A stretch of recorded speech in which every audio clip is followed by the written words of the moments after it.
This is really sad. Once again, Hustle Bitch knocks it out of the park about the Hawaii Maui massacre. We busted our ass, and this is what we get? Nobody called us. Our phones didn't work from 5 in the morning.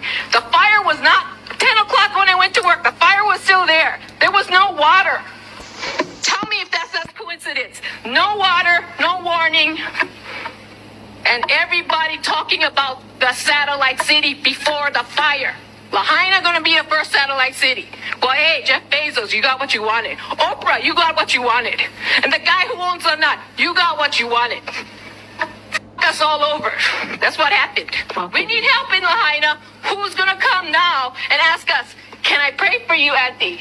Thank you. Can I help you with your paperwork? Because all we got so far was $700 and we don't know who to call or anything. It's culturally insensitive in that zone. Today, we're talking about the call from Congress to investigate President Biden and the government due to their poor response to the devastation in Maui. We'll also discuss the mystery surrounding the Maui Lahaina fire. Within 6 hours, met our needs with the federal movement. 6 hours.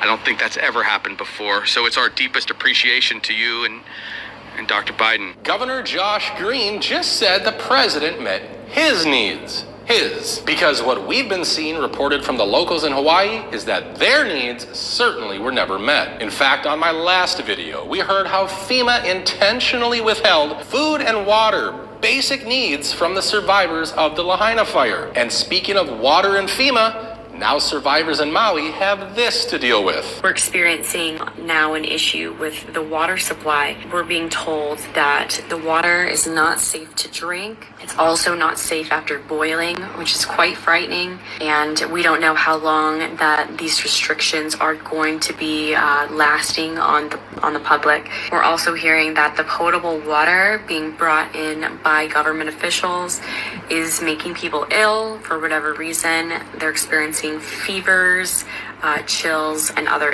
ailments from drinking this potable water that's been left. So I really urge you guys to please be careful on, ingesting this water and where you're getting it from. Apparently over 1,000 body bags and massive containers and refrigerated trucks on the other side of the island right now. The government's trying to blame them. They didn't sound a siren. There was no helicopters that came. People had gone and picked their kids up from school and brought them home and left them home. No warning. No military came. The whole community is mourning the deaths of over 1,500 people. They killed innocent men, women, and children by not helping, by not sounding alarms. People were asleep in their homes with their babies and their children. Sadly, it's also been reported that as Maui burned, Hawaii's top emergency management officials were at a Waikiki conference. Wow, what are the odds? Oh, yeah, what are the odds? It seems like this happens all the time before a big event. Happened before the flu, event 201, and then bang out, the flu, less than 2 months. But this was on the same period. They're at a meeting. They failed. They failed so bad. And then, you know who else failed the people of Maui? The natives? The media. Mainstream media.